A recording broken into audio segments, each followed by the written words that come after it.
तरुण भारत नागपूर, दिनांक 12 मार्च 2021. जीवन जिज्ञासा. मानवजन्म असे हा दुर्लभ. लेखक प्राचार्य प्र. श्री डोरले. मनुष्याचं मूळ रूप हे आत्मरूप आहे, चैतन्य रूप आहे. श्रीमत आचार्य शंकराचार्यांचा विवेक चूडामणी नावाचा एक ग्रंथ आहे. त्यातील खालील श्लोकात त्यांनी कोणत्या गोष्टी अतिशय दुर्लभ आहेत हे दर्शवलंय. ते म्हणतात, दुर्लभम त्रयमेवैतद देवानुग्रह हेतुकम मनुष्यत्वम मुमुक्षत्वम महापुरुष संश्रयः.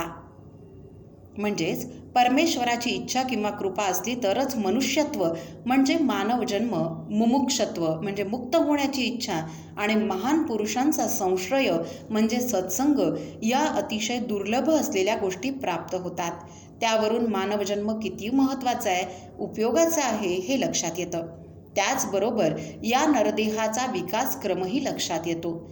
मुमुक्षत्व आणि सत्संग म्हणजे संतांचा सहवास, त्यांचं मार्गदर्शन, त्यांच्या उपदेशांचं चिंतन मनन आणि याला अनुसरून आचरण या गोष्टी मानवी जीवनात किती महत्त्वाच्या आहेत हे लक्षात येतं. सर्व महान पुरुषांनी संतांनी आधी करून मग हे सांगितलेलं असल्यानं तर त्याचं महत्त्व, विश्वासार्हता म्हणजे ऑथेंटिसिटी अधिकच आहे. माणूस एक चिरंतन शोध. मानवाच्या स्वरूपाचं चिंतन संपूर्ण जगाच्या तत्त्वज्ञानात झालेलं आहे. सॉक्रेटिसचं उदाहरण आपण पाहिलंच आहे. भारतात तर वेद आणि उपनिषद काळापासून अतिशय मूलभूत स्वरूपात हे चिंतन झालंय. ऋग्वेदातील ऐतरेयी आरण्यकामध्ये माणसाचं विशेष लक्षण सांगताना असा उल्लेख झालाय की वनस्पतीचं जीवन हे त्यांच्यातील रसावर अवलंबून असतं. प्राण्यांमध्ये थोडीफार जाणीव दिसते, परंतु माणसामध्ये मात्र त्याची बुद्धी कार्यरत असलेली दिसते. बुद्धितत्वामुळे माणूस हा सर्वश्रेष्ठ आहे. वेदौषधी वनस्पतीषु हि रसो दृश्यते चित्तम प्राणभृत्सु पुरुषेत्वेव विस्तरामात्मा सही प्रज्ञानेन सम्मनत्तमो विज्ञातं वदति विज्ञातं पश्यति. ऐतरेय आरण्यक, अध्याय 3, द्वितीय खंड. श्रीमद शंकराचार्यांनी त्यांच्या ब्रह्मसूत्र भाष्यामध्ये माणूस आणि पशूची तुलना करून असा निष्कर्ष काढलाय की माणूस आणि पशु यांच्यात आहार, निद्रा, भय आणि मैथुन या गोष्टी सामान्यपणे असतात. आहार, निद्रा, भय, मैथुनंच सामान्य एतत् पशुभी नराणाम. या स्तरावर, देहस्तरावर शारीरिक गरजा आणि मनोभावना सारख्याच असतात. भेद आहे तो विचार करण्याच्या प्रवृत्तीमुळे. म्हणून त्यांनी मानवाचं विशेष लक्षण सांगताना एवं पुरुषा अमी व्युत्पन्न चित्ता असं जाणीवपूर्वक म्हटलंय. व्युत्पन्न चित्त म्हणजे विवेक करणारा किंवा तर्क करू शकणारा प्राणी होय. मानव म्हणजे कोण तर विचार करणारा, मनन करू शकणारा तो मानव. माणूस अशी सरळ सोपी सुटसुटीत व्याख्या आपण करू शकतो.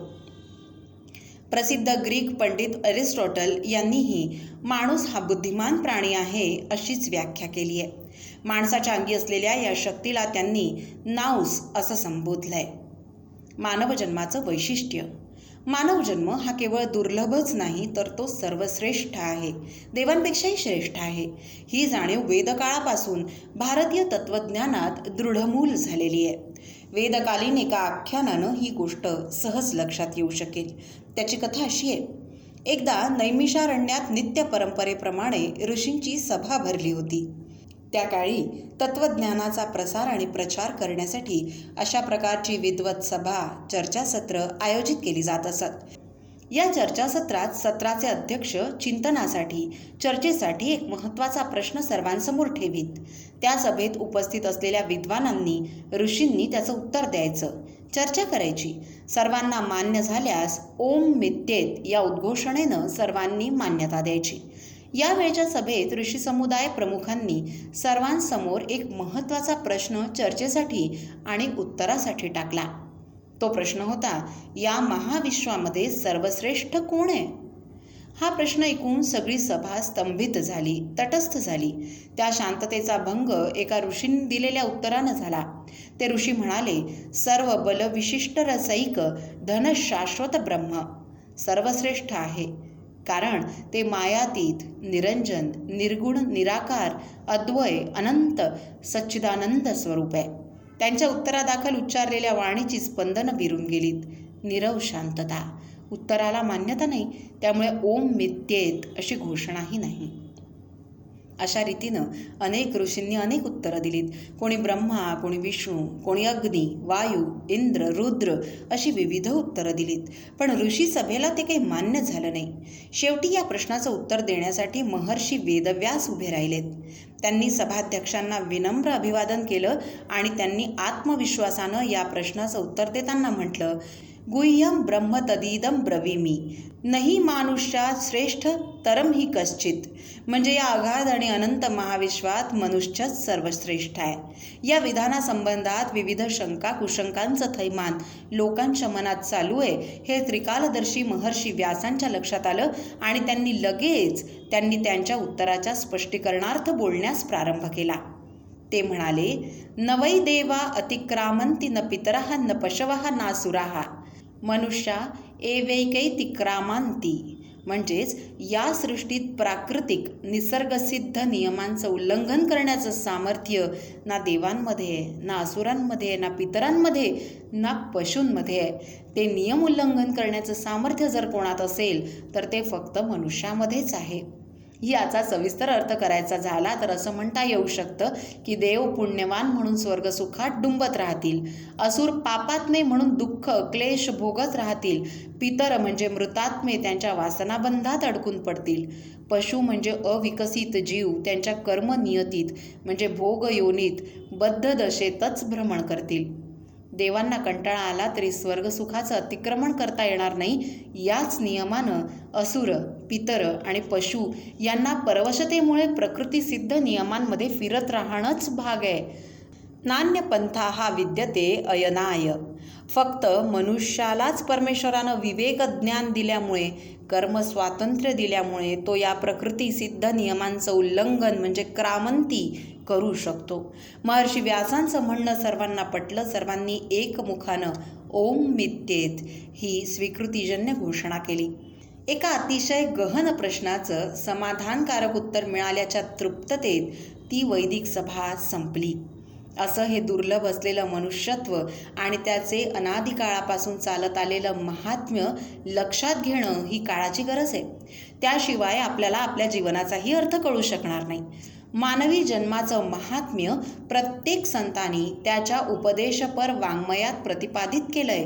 कारण मी म्हणजे माणूस, देह नसलेला पण निसर्गसिद्ध नियमांना उल्लंघून जाण्याचं सामर्थ्य असणारा, सर्वसमर्थ असा चैतन्याचा पुतळा असणारा.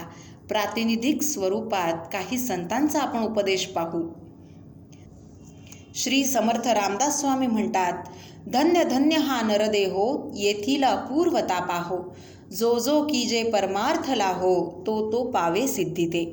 या नरदेहाचे नि आधारे नाना साधनांचे निद्वारे, मुख्य सारासार विचारे बहुत सुटले. या नरदेहाचे नि संबंधे बहुत पावले उत्तम पदे, अहंता सांडून स्वानंदे सुखी झाले. संत महंत ऋषीमुनी सिद्ध साधू समाधानी, भक्त मुक्त ब्रह्मज्ञानी नरदेहीच झाले. मनोनिया नरदेह श्रेष्ठ, नाना देहांमध्ये वरिष्ठ, जयाचे नि चुके अरिष्ट यमयातनेचे. श्री समर्थ संजीवनी पृष्ठ क्रमांक 230. श्री संत तुकाराम महाराज म्हणतात, इहलोकीचा हा देहे देव इच्छिता ती पाहे, धन्य आम्ही जन्मा आलो दास विठोबाचे झालो. आयुष्याच्या या साधने सच्चिदानंद पदवी घेणे, तुका म्हणे पावटणी म्हणजे पायरी, करू स्वर्गाची निशाणी. या प्रकारे इतर अनेक संतांनीही मनुष्य जन्माचं महात्म्य त्यांच्या वाङ्मयातून मांडलंय. आधी सांगितलेल्या 2 अवतरणांमध्ये महर्षी वेदव्यासांनी नैमिषारण्यात मनुष्य जन्माचं जे वैशिष्ट्य आणि महात्म्य वर्णन केलंय त्याच विचारांचं प्रतिबिंब यांच्या अनुभूती संपन्न उद्गारात दिसून पडतं. त्याचा थोडक्यात आशय याप्रमाणे पाहता येईल. त्यातून मनुष्य जन्माची परमार्थाच्या दिशेनं होणाऱ्या वाटचालीचे टप्पे म्हणजे स्टेजेस सहजपणे लक्षात येऊ शकतील. हा नरदेह अतिशय दुर्लभ असून परमार्थ साधनेचं एकमेव साधन आहे. याच नरदेहात सारासार विचार म्हणजे विवेक करण्याची बुद्धिक्षमता आहे.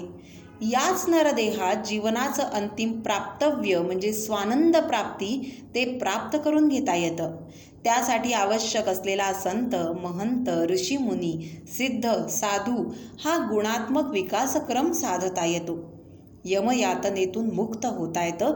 म्हणजेच जन्म मरण परंपरेला जे चक्र प्रकृतीसिद्ध आहे त्याला छेद देता येतो आणि सच्चित्त आनंदाच्या प्राप्तीसाठी महत्त्वाचं साधन म्हणून उपयोग करता येऊ शकतो. असं हे अत्यंत महत्त्वाचं, दुर्लभ पण तितकंच सामर्थ्यशाली असलेलं मनुष्यत्व. त्याचा विनियोग कसा आणि कशासाठी करायचा याचा मागोवा पुढे घेऊ. जीवन जिज्ञासा या सदरातील प्राचार्य श्री डोरले यांचा हा लेख आपण तरुणभारत.net या संकेतस्थळावरही ऐकू शकता. असे संवेदनशील आणि विचारपूर्ण लेख ऐकण्यासाठी तरुण भारतच्या यूट्यूब चॅनलला लगेच सबस्क्राईब करा, लाईक करा आणि शेअरही नक्की करा. धन्यवाद.